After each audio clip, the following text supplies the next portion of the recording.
I'm Simon Maddox, partner in the commercial real estate team at JMW.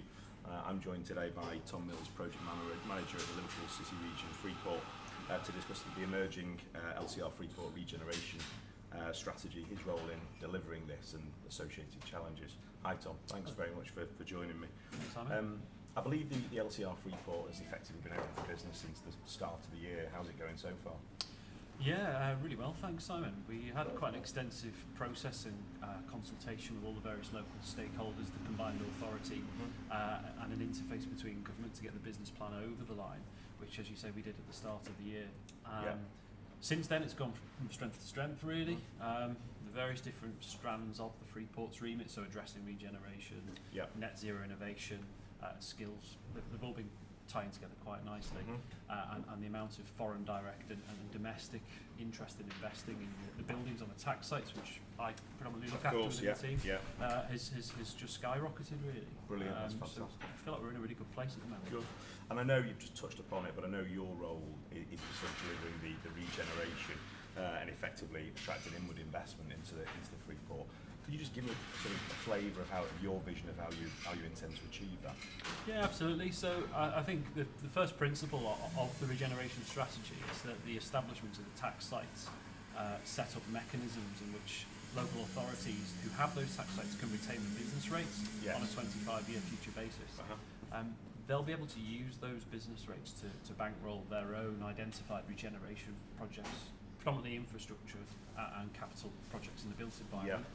And basically, we are looking to work very collaboratively with those heads of regeneration and the tax site authorities and the planning departments to help strengthen their hand and build better than they have done before, with really a unique opportunity to retain monies which they haven't previously been able to do on this level, with central government backfilling those rates and effectively devolving those powers and decision making to the local authority and to the combined authority.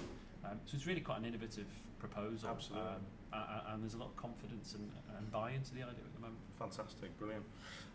One of the government's policy objectives with Freeports is the whole sort of levelling up agenda and promoting and enhancing that levelling up agenda. So obviously that follows that presumably you're looking to deliver levelling up within the communities in the region. Levelling up's a term that's obviously used and rolled out an awful lot, but how do you see it, or what do you see it meaning in the context of the sort of Freeport programme, and how do you look to achieve that? It's a very good question, and a very fair question. You're right, I think there has been a lot of talk about levelling up, but quite infrequently it's difficult to tease out the details of what that could exactly look like.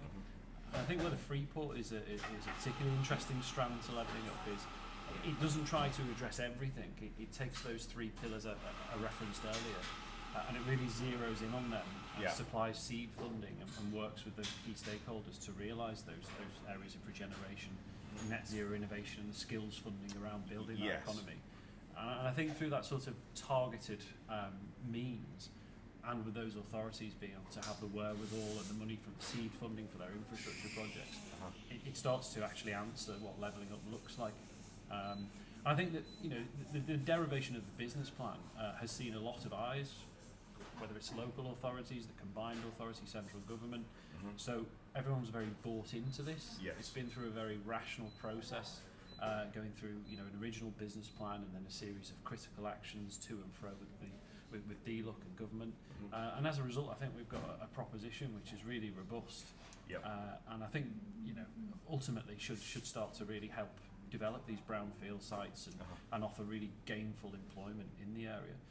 The Metro has been very vocal, and rightly so, around fair employment and gainful employment, trying to attract those sectors and opportunities for people which pay a fair, really good wage and provide them with opportunities. So I think we have quite a clear articulation of where we're trying to get, and coupled with the interest in investing in these sites and the interest we're seeing from occupiers in them.